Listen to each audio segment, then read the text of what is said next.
쳐볼까요? 하루 10분 말씀 보고 하루 10분 기도할 때 예수님의 제자가 됩니다. 아멘. 좋습니다. 오늘 무슨 날이죠? 그죠? 대림절이죠. 그죠? 대림절 이 기간에 예수 그리스도의 탄생을 기뻐하고 또 주님 다시 오실 그날을 기대하면서 거룩함으로 보내는 우리 대림절 되기를 소망합니다. 오늘 말씀의 제목은 미지근함을 버리라입니다.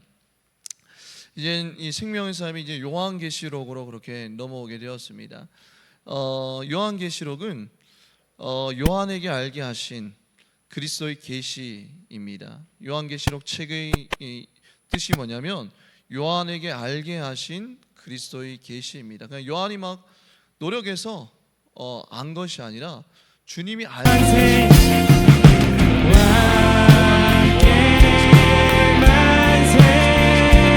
계시를 받게 됩니다. 여러분들 근데 계시는 무엇일까요?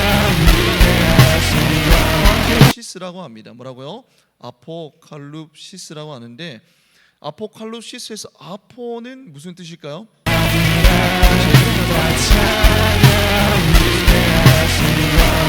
뜻이 있어요. 그러면 아포칼립시스를 연결해 보면 어떤 뜻이죠? 숨기는 것을 뭐하다? 제거하다라는 뜻이에요. 예를 들어서 여기 막 물건이 있으면 오늘도 새도해 주시네 나 서 있는 이곳에 여전히 소망 없다. 그래서 이 계시는 어떤 뜻이냐면 감추어졌던 것을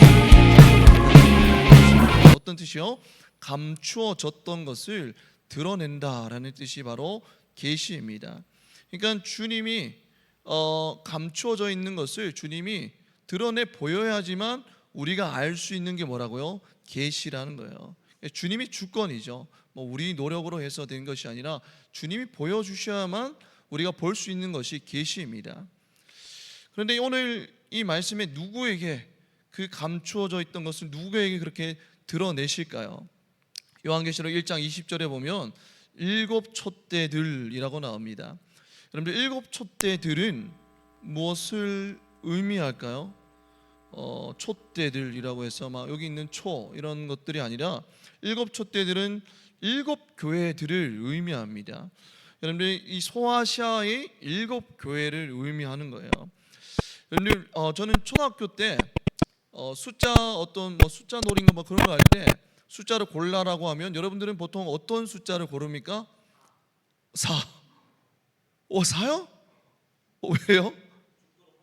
우와, 죽도록 헌신하고 싶어서 그대로 될지어다. 좋아요. 저는 이게 어릴 때 5층짜리에 이렇게 산 적이 있는데 그 아파트에 이제 4자가 없었어요. 그죠? 미신이긴 하죠, 그죠? 근데 당시에 그게 없었는데 4가 좀 뭐 불행의 숫자, 뭐 죽음의 숫자 그런 거를 상징했는데 죽도록 충성하는 우리 민찬이 되기를 소망합니다. 저는 어렸을 때 7자를 골랐어요, 그죠? 여러분 7은 무엇을 상징하죠? 그죠? 행운 뭐 럭키 세븐이라고 하잖아요, 그죠? 이 7은 뭐냐면 충만, 완전이라는 의미를 가지고 있어요. 충만, 완전. 그래서 이 요한계시록의 7교회, 뭐 10교회도 아니고 7교회잖아요. 7교회는 1차적으로는 뭐 서머나, 버가모, 두아디라, 사데, 빌라델비아, 라오디게아 교회를 의미하지만 더 나아가서 어떤 교회를 의미하죠? 아까 7이라는 숫자가 뭐를 의미한다고요? 충만, 완전이잖아요. 그러니까 모든 시대의 모든 교회를 상징하는 거예요. 소아시아 7교회뿐만이 아니라 더 나아가서 여기에 있는 대본교회 감람나무 공동체에도 해당된다라는 것입니다. 오늘 이 말씀은 소아시아 7교회에만 해당되는 것이 아니라 우리 감람나무 공동체를 향한 주님의 말씀인 줄 믿습니다. 14절에 보면 이렇게 말씀하고 있어요. 라오디게아 교회의 사자에게 편지하라. 뭐이시요? 아멘이시요 라고 합니다. 여러분들 여기서 아멘, 우리가 어떤 말씀을 들을 때 아멘 아멘 그러잖아요, 그죠? 여러분들 아멘이라는 뜻이 어떤 뜻입니까? 아멘 할 때 여러분들 그 의미를 알고 하죠, 그죠? 아멘 뜻이 뭘까요? 영광 돌린다. 땡. 여러분 진실한, 확실한이라는 뜻이 담겨져 있습니다. 아멘에는 진실한, 확실한이라는 뜻이 담겨져 있어요. 그래서 보통 이 아멘은 문장이 어디에 쓰여요? 끝에 쓰여가지고 어떤 의미를 가지고 있죠? 진실로 그렇습니다라는 그런 동의의 뜻을 나타냅니다. 앞에 내용이 나와 있고 뒤에 아멘은 진실로 그 내용을 동의합니다라는 의미예요. 그런데 보통 문장의 끝에 사용되는데 오늘 본문에는 어디에 쓰여져 있어요? 고유명사로 사용되어 있죠. 아멘이시여라고 합니다. 이게 고유명사로 아멘이 사용된 적은 성경 어디에도 없습니다. 오늘 요한계시록에 나타나 있는 거죠. 그 말은 어떤 의미죠? 무언가를 강조하기 위함이 아닐까라는 그런 생각이 듭니다. 여러분들 아멘 뜻이 뭐라고요? 진실한, 확실한 이라는 뜻이에요. 그러니까 이 말을 좀 풀어 설명하면, 쉽게 설명하면 아멘이시여, 주님이 아멘이라는 말은 뭐냐면 예수님이 곧 진리다라는 그런 뜻입니다. 예수님의 정체성에 대해서 말씀하고 있는 것이죠. 그리고 또 하나님의 창조의 근본이신 이가 이르시되라고 합니다. 그러니까 예수님은 하나님의 창조의 근본이에요. 정체성이. 그러니까 하나님이 만드신 피조물이 아니라 하나님과 함께 모든 창조에 동력하셨고 만물 전에 계신 자가 누구라고요? 예수 그리스도라는 사실입니다. 지금 14절에는 예수님이 누구이신지 그 예수님의 정체성에 대해서 계속해서 말씀하고 있다라는 것입니다. 예수님은 진리이시고 또 창조주이시라는 거예요. 참된 하나님의 증인이라는 것입니다. 한마디로 정리해 보면 예수님은 절대적인 존재라는 것입니다. 그런데 주님이 이 라오디게아 교회한테 좀 이런 자기 소개 없이 단도직입적으로 할 말만 하시면 되는데 왜 굳이 자신이 누구인지 그 정체성에 대해서 강조를 하고 있을까요? 여러분들 예수님이 절대적인 존재라는 사실을 깨달을 때에 이 라오디게아 교회가 얼마나 상대적인 가치를 절대적인 가치로 착각하며 자신들의 주인으로 붙들고 살았는지 깨달을 수 있기 때문입니다. 15절에 볼까요? 내가 네 행위를 아노니 라고 합니다. 그리고 16절에 내 입에서 너를 토하여 버리리라고 하면서 다소 좀 충격적인 말씀을 하죠. 이 말씀을 듣고 라오디게아 교회가 얼마나 충격을 받았겠습니까? 주님이 너를 토해버린다라고 말씀하죠. 근데 왜 토해버린다라고 하죠? 뭐 때문에? 16절에 보면 뭐 해서? 네가 이같이 뭐 해서? 미지근하여라고 합니다. 여러분들 무엇이 미지근합니까? 15절에 다시 돌아가면 내가 네 뭐를 아노니? 행위를 아노니. 그러니까 네 행위가 너무 미지근하다라는 거예요. 여러분들 네 행위가 어떤 것이 있을까요? 예배가 미지근하다라는 것입니다. 기도가 미지근하다라는 거예요. 찬양이 미지근하다라는 것입니다. 섬김이 미지근하다라는 거예요. 그리고 14절에 보면 주님을 충성되고 참된 증인이라고 그렇게 정체성을 드러내고 있지 않습니까?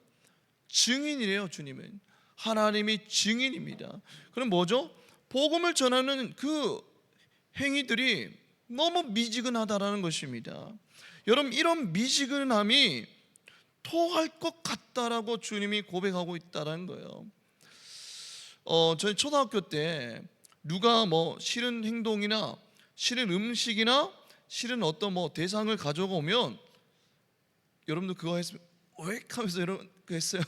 민망한데 그런 거 안 했습니까? 토하는 행위를 막 소리를 내면서 그렇게 했던 기억이 납니다. 그럼 토하는 소리를 그렇게 내었어요.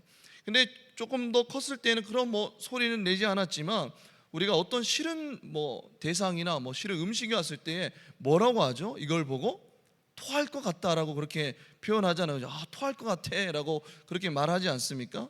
주님이 지금 그렇다는 거예요. 뭐를 보고? 라오디게아 교회의 그 행위를 보고, 그 행위가 어떤 행위죠? 미지근한 행위를 보고 토할 것 같다라고 주님이 그렇게 다소 충격적인 그런 말을 하십니다.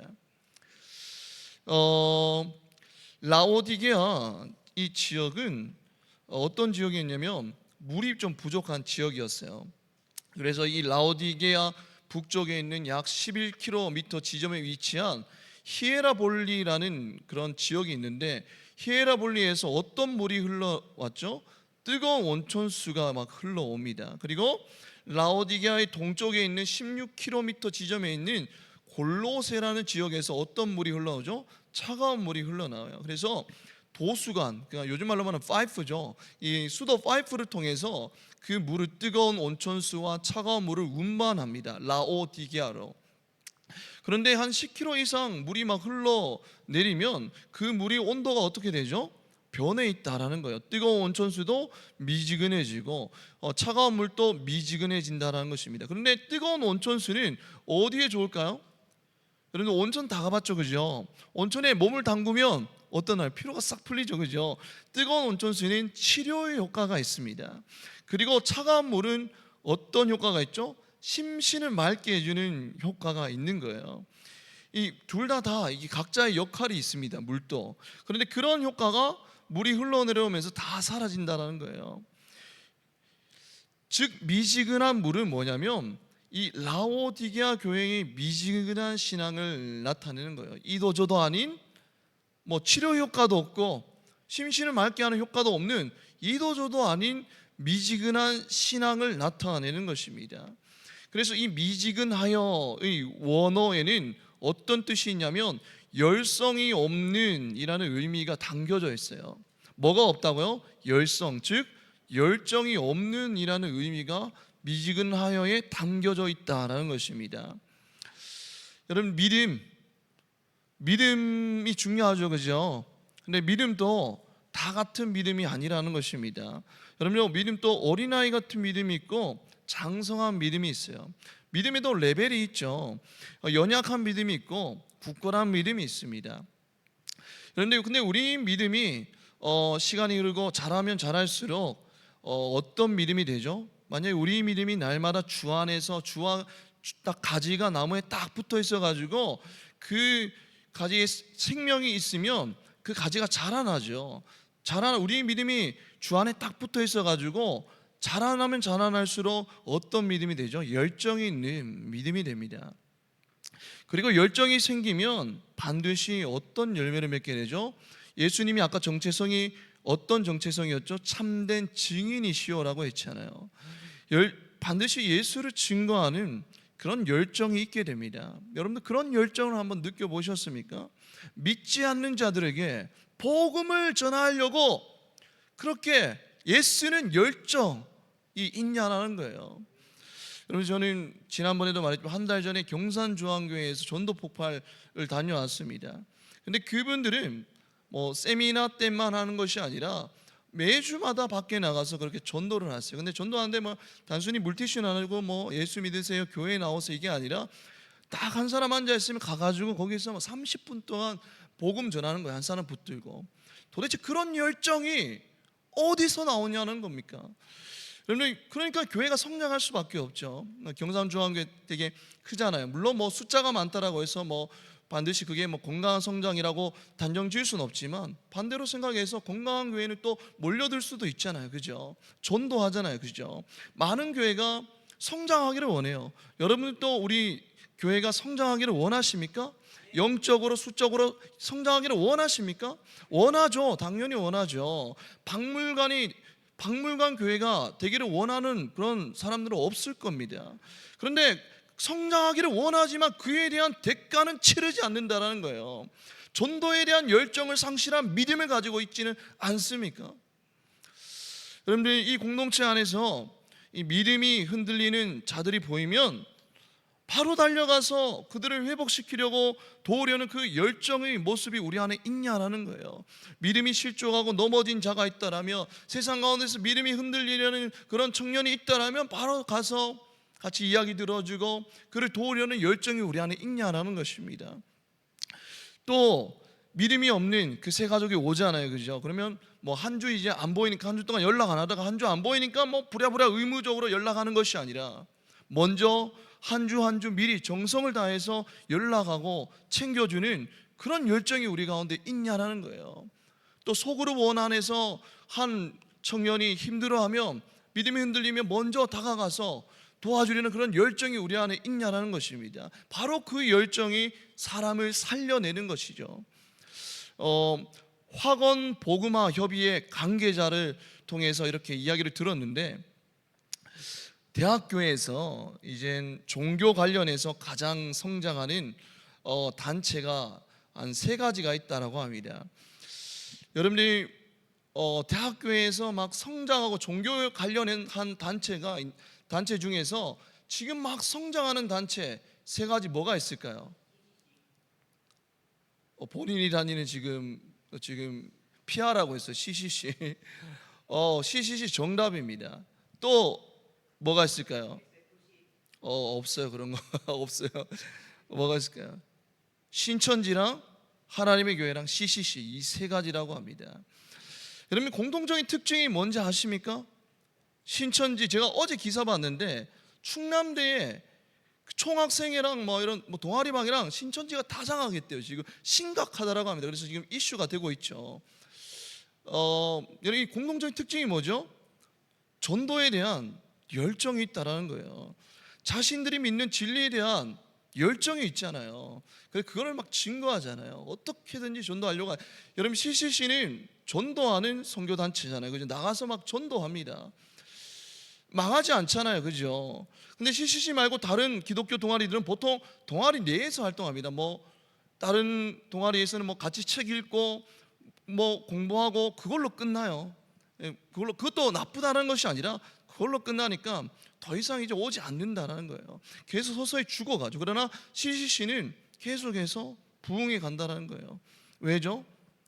복음의 빚진 자로서 세상 가운데서 복음을 전하려는 그 열정이 있다라는 것입니다. 우리 감람나무 청년부도 여러분들 복음의 빚진 자로서 그 전도에 대한 열정이 없으면 10년 뒤에 20년 뒤에는 이 박물관 교회가 될 수도 있어요. 여러분, 지금은 여기 청년들 한 5, 60명 그렇게 앉아 있지만 10년 뒤 20년 뒤에 어떻게 될지 아무도 모릅니다. 우리는 이렇게 말하죠. 목사님, 성령 충만하게 되면 우리가 말씀과 기도를 통해서 그 공급을 받아서 성령 충만하면 그때 밖에 나가서 아니면 지인들을 통해서 전도를 하겠습니다라고 우리는 그렇게 말하죠.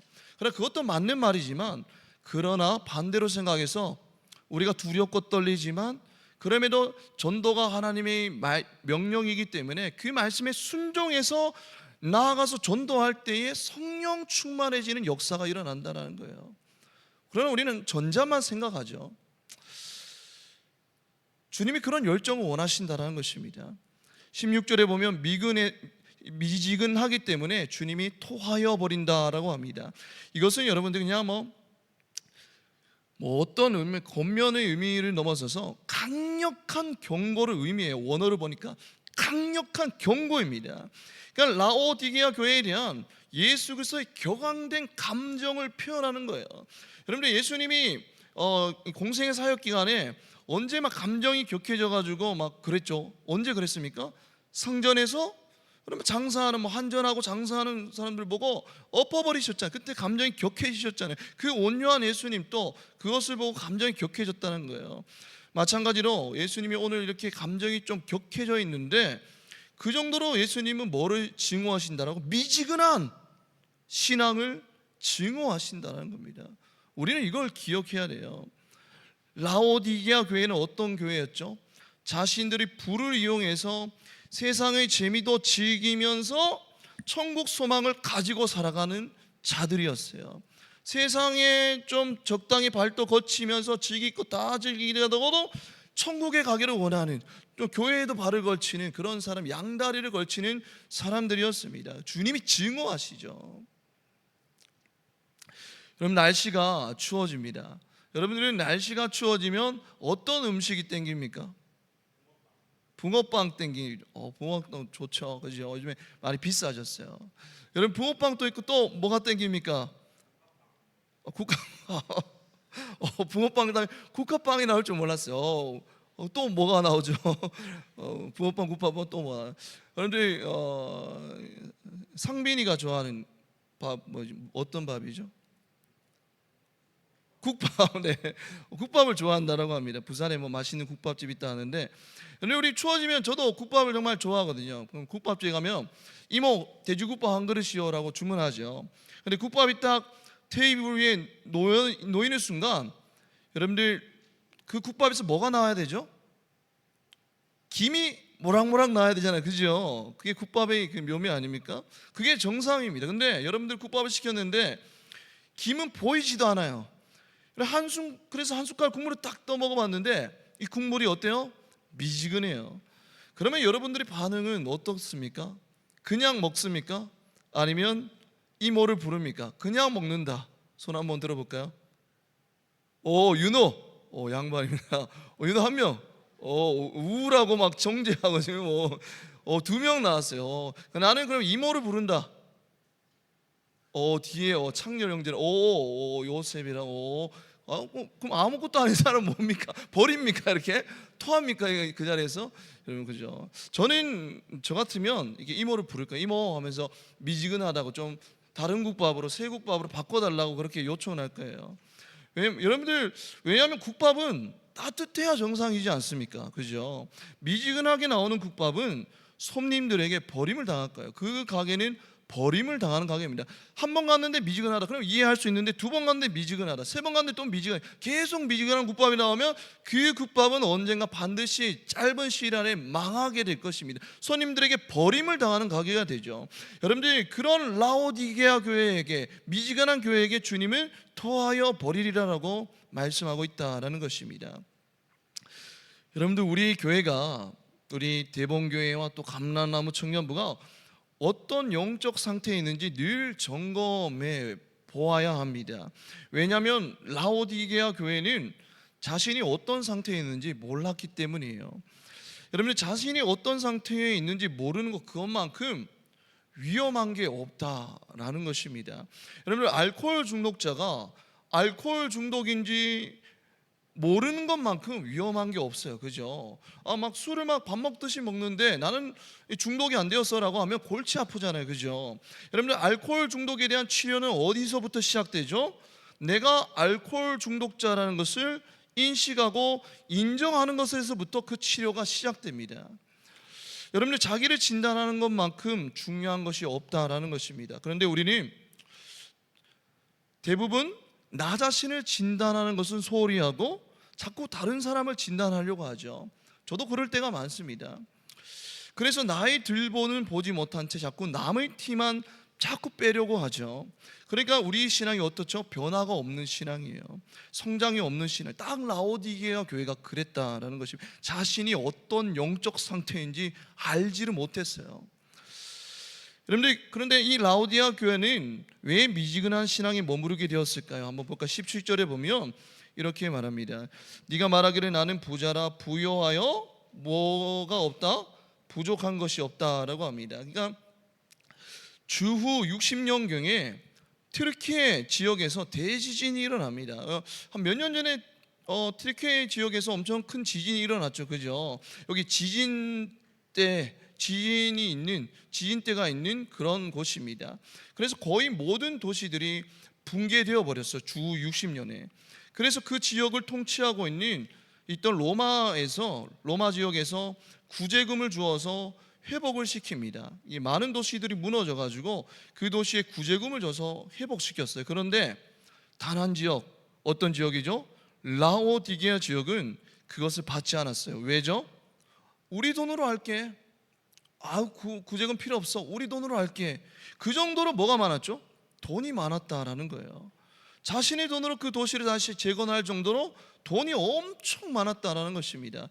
돈이 많은 이유는 리더들한테 좀 한번 들어보세요. 어제 리더 모임할 때 설명했으니까. 여러분들, 이처럼 라오디게아 교회인들은 물질적으로 매우 부유해서 자신들이 소유한 그 재물의 일부를 흔쾌히 교회에 헌납했을 수도 있습니다, 그죠? 기분 좋게 딱 돼가지고 교회에 헌납했을 수도 있어요. 그런데 문제는 그들이 자신들의 이러한 행동을 온전한 신앙생활로 착각했다라는 거예요. 막대한 재산을 교회에 바치는 것만으로 신앙생활의 의무를 완수했다라고 착각하고 있었던 것입니다.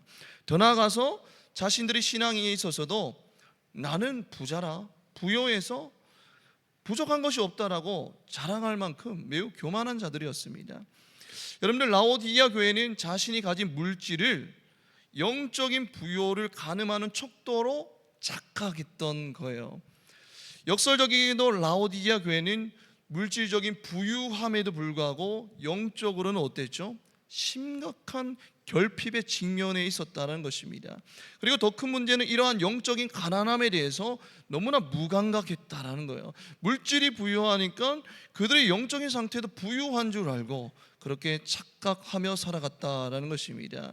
물질이 부유함 이꼴 영적인 부유함이라고 착각하며 살아갔다는 거예요. 여러분, 리플리 증후군이라고 들어보셨습니까? 리플리 증후군, 자신이 만든 허구의 세계를 진짜라고 믿는 거예요. 그리고 자신이 실제로 발을 딛고 사는 이 현실을 오히려 허구라고 판단하는 심리적인 현상을 뭐라고요? 리플리 증후군이라고 합니다. 그런데 이런 상태에 빠진 사람은 아무리 사실을 말해줘도 믿지 않는 거예요. 객관적인 사실의 증거를 보여줘도 믿지 않고 자신이 옳다라고 주장하는 것만큼 답답한 일이 어디 있겠습니까? 여러분들, 자신을 제대로 알지 못하는 상황이 가장 심각한 상황이죠. 라오디게아 교회는 영적으로 정말 가난하거든요. 가진 것은 정말 부유했지만 영적으로는 너무 가난했어요. 그런데도 부자라고 착각하게 만든 것이 역설적이게도 바로 뭐였어요? 돈이었다라는 것입니다. 이 라오디게아 교회는 리플리 증후군에 빠져 있었습니다. 그들의 부유함이 그들의 눈을 가려서 본 모습을 제대로 보지 못하게 하였죠. 물질적인 부유함이 곧 영적인 부유함으로 착각하며 신앙생활을 했다라는 것입니다. 그런데 그 반대되는 교회를 한번 볼까요? 요한계시록 2장 9절에 보면 서머나에게 보내는 편지가 있습니다. 근데 그 편지에서 내가, 주님이 이러죠, 내가 네 환난과 가난을 알지만 너는 실은 부자다라고 말씀합니다. 여러분, 세상과 타협하지 않아서 경제적으로 도태되어 가지고 결국 가난해질 수밖에 없었던 그 서머나 교회에게 아이러니하게도 주님은 뭐라고 말씀하시죠? 영적으로는 너희가 부자다라고 평가하는 거예요. 그러나 라오디게아 교회는 세상과 전혀 구별되지 않았습니다. 거룩이라고는 전혀 없는 교회가 바로 라오디게아 교회였던 것입니다. 그런 교회에게 주님이 팩폭을 날리죠. 너희는 경제적으로 부유할 줄 모르나 영적으로는 오늘 말씀에 보면 이렇게 나와요. 공고하고 가련하며 가난하며, 17절인가?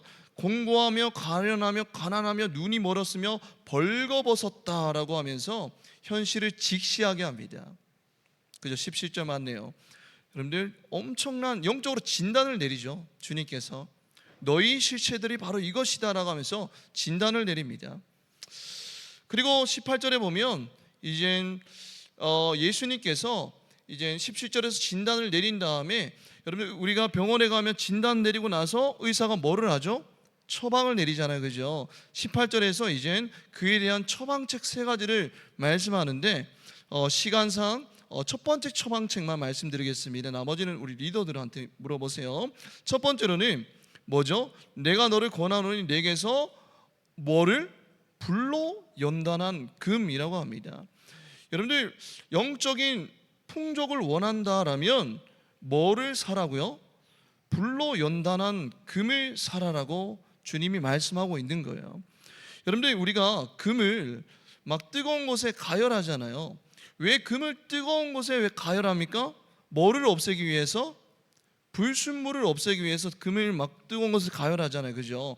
그래 가열해가지고 위에 떠오르는 것을 또 불순물은 떠내고 또 달구고 떠내고 해서 99.9%로 만들지 않습니까, 그죠? 우리가 영적인 풍족을 얻기 위해서는 뜨거운 불로 금을 연단하듯이 자신의 삶에서 불순물을 계속해서 제거해야 된다라는 것입니다. 예수님과의 관계 안에서 우리 안에 있는 불순물을 제거하라는 거예요.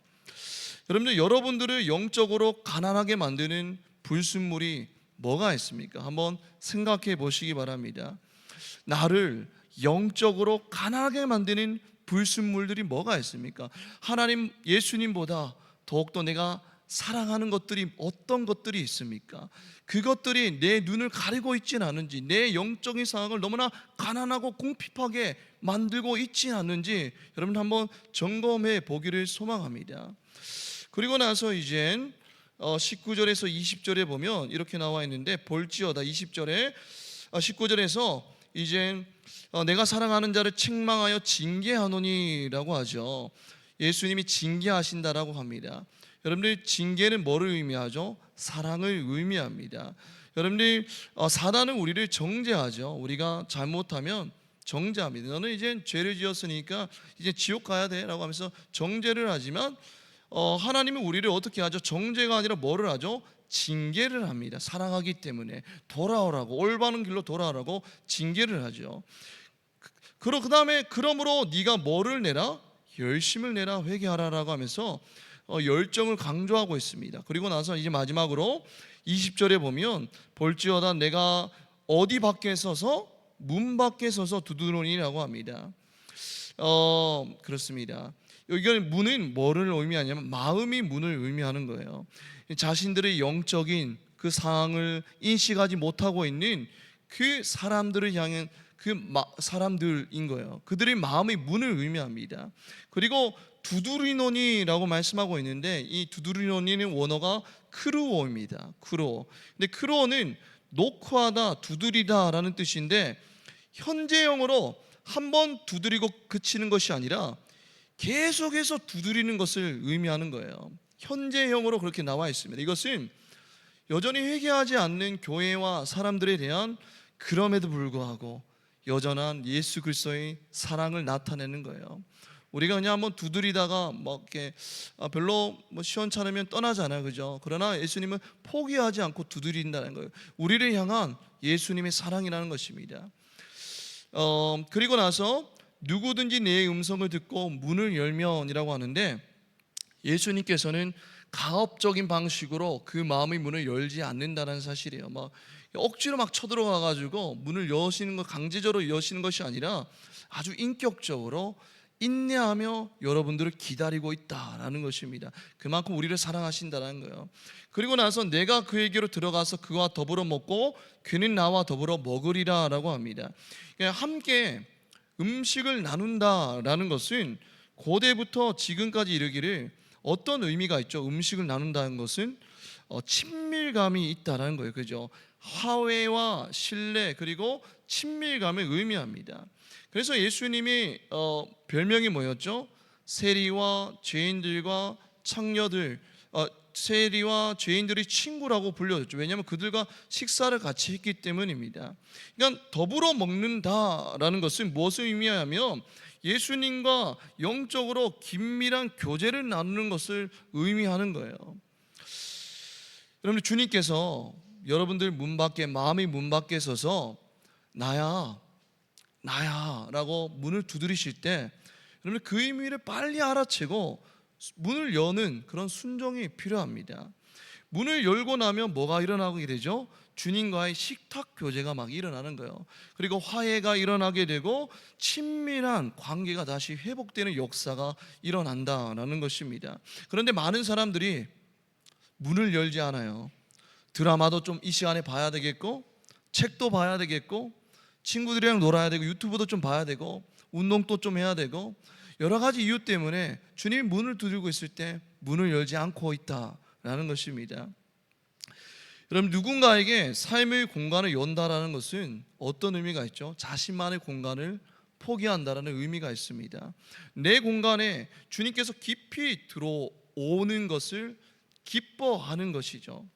여러분, 나와 주님 사이에 칸막이가 사라지는 것을 주님은 기뻐하신다라는 것입니다. 여러분, 우리는 말씀을 맺겠습니다. 우리는 미지근하게 살지 말고 뭐를 가지고 살아가야 되죠? 열정을 가지고 살아가야 됩니다. 그런데 여러분들, 이 열정은 세상의 열정과는 달라도 너무 다르다는 거예요. 세상이 말하는 열정은 뭐죠? 이것도 열심히 하고 저것도 열심히 하고 이것도 저것도 열심히 해서 많은 사람들이 보기에 바쁘게 사는 거, 그것이 열정이라고 합니다. 세상이 말하는 열정이죠.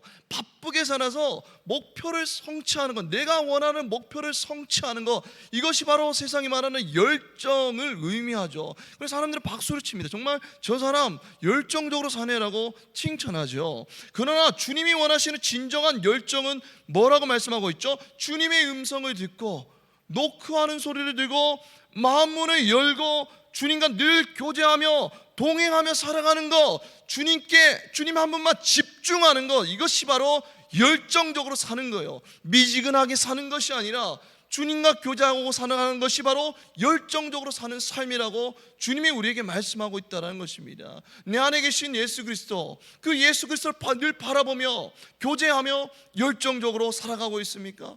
주님이 여러분들에게 원하시는 열정이 바로 이런 열정이라는 거예요.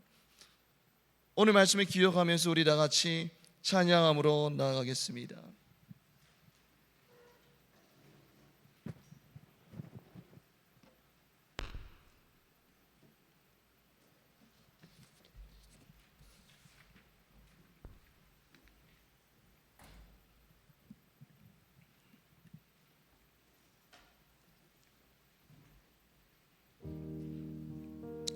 우리는 신앙생활을 하면서 주님 이제 지쳤습니다. 주님 교회에 이제 섬길 힘도 없고 세상에서 그 힘든 문제들과 부딪힐 힘도 없습니다라고 우리는 고백하죠. 주님 내 안에 열정이 없습니다라고 우리는 그렇게 말할 때가 많습니다. 나는 지쳤습니다. 그런데 그 열정은 어디서부터 온다고요? 주님과의 교제에서부터 열정이 생겨난다는 것입니다. 주님이 여러분들의 마음문을 두드리고 계세요. 과거 완료가 아니라 현재 진행형이 여전히 주님은 우리의 마음을 두드리는데 우리는 그 소리를 듣지 못하고, 아니면 들었는데도 이거 해야 되기 때문에 저거 해야 되기 때문에 그 소리를 길을 닫아버리죠. 그러니까 우리는 날마다 세상 가운데서 이리 치고 저리 치니까 열정이 점점 사라지고 힘이 점점 사라지게 되죠. 그러나 주님이 말씀하시는 열정은 뭐죠? 문을 두드리실 때 순종하고 그 문을 열고 주님과 함께 교제를 나누는 것, 그 교제를 통해서 풍성한 능력을 공급받는 것, 그 교제를 통해서 풍성한 사랑을 공급받는 것, 그것이 바로 열정이라고 말씀하고 있다는 것입니다. 오늘 말씀을 기억하면서 찬양의 열기 찬양하며 나아가겠습니다.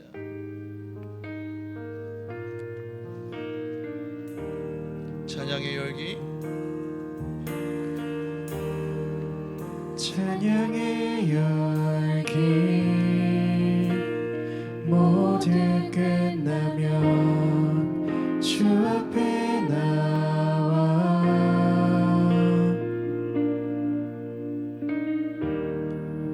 더욱 진실한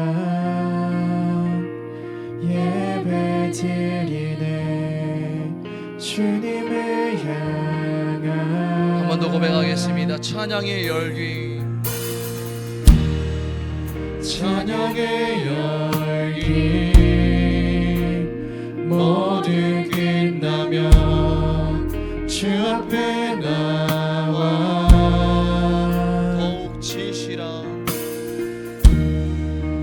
더욱 진실한 예배 드리네. 주님을 향한 노래 이상의 노래 이상의 노래, 내 맘 깊은 곳에 주께서 원하신 것, 화려한 음악보다 화려한 음악보다 뜻없는 열정보다 중심을 원하시죠. 주님께 드릴 마음의 예배, 주님을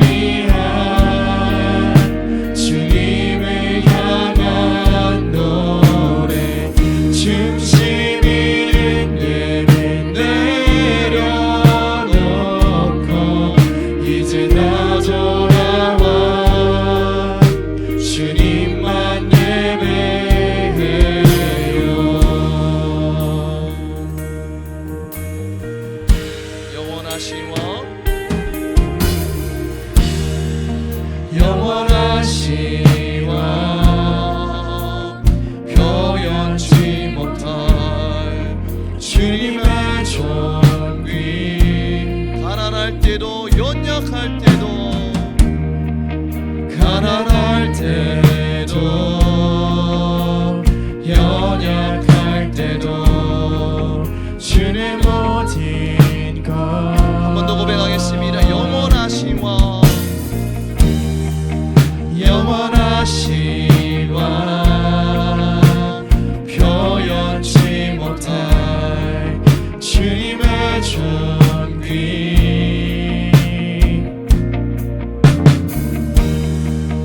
가난할 때도 연약할 때도 주의 모든 것 노래 이상의 노래 내 맘 깊은 곳에 주께서 원하신 것 화려한 음악이 아니라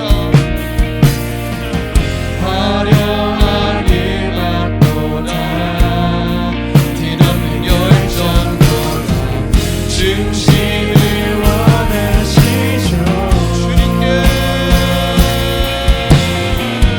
주님께 드릴 마음의 예배 주님을 위한 주님을 향한 노래 중심을 내려놓고 이제 나 돌아와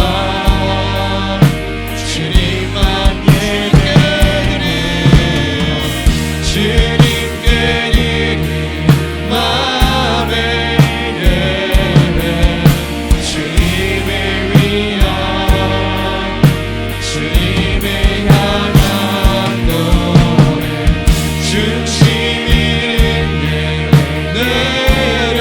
내려놓고 이제 나 돌아와 주님 마지막으로 고백하겠습니다. 주님께 드릴 마음의 예배 주님을 위한 주님을 향한 노래 중심을 내려놓고 이제 나 돌아와 주님만 예배해요 라오디게아 교회는 리플리 증후군에 빠져 있었습니다. 물질적인 부유함이 곧 영적인 부유함이라 착각하며 신앙생활했다는 거예요. 영적으로는 점점 가난해졌지만 그들은 부유하다, 나는 부자다라고 착각하며 살았다는 것입니다. 그들의 부유함이 그들의 눈을 가려서 그들의 본 모습을 제대로 보지 못하게 했다는 것입니다. 여러분들, 우리들이 눈을 가려서 우리들이 진짜 현실을 제대로 보지 못하게 하는 것은 무엇입니까? 하나님보다 더 사랑하는 것들에 의해서 나의 영적인 상태를 제대로 바라보지 못하는 것은 무엇입니까? 이 시간 우리 다 같이 기도할 때, 하나님, 우리의 영적인 현실을 제대로 볼 수 있는 눈을 허락하여 주옵소서. 세상의 부요함보다 영적인 부함을 더욱더 사모하게 허락하여 주시옵소서. 주여 한번 외치고 기도하겠습니다. 주여.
난로가 있어도 불이 없다면 아무 소용이 없습니다. 마찬가지로 기독교 신앙이라는 형식만 가지고는 도무지 세상을 이길 수가 없어요. 난로 속에 불이 있어야 하듯이 우리 심령은 미지근한 상태가 아니라 신앙의 불이 뜨겁게 타올라야 합니다. 우리는 미지근하게 살지 말고 열정으로 살아가야 됩니다. 그런데 그 열정은 세상이 말하는 열정과 달라요.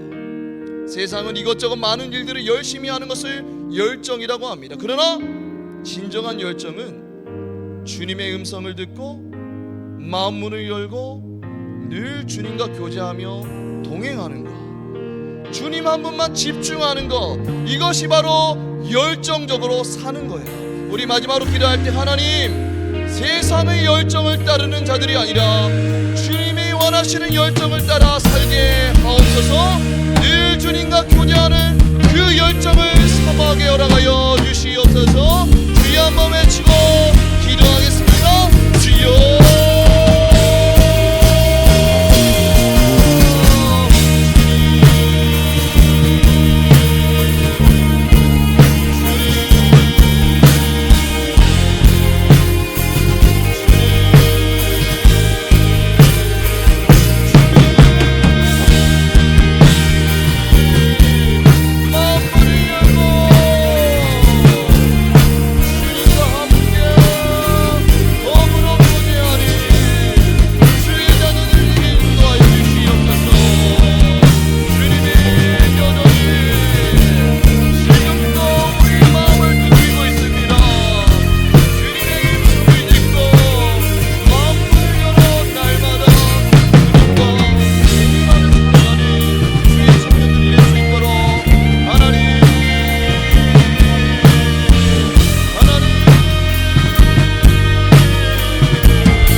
하나님이 이의 것들을 너무나 많이 소유하여서 그 소유가 마치 영적인 소유라고 착각하며 살았던 우리 죄를 용서하여 주옵소서.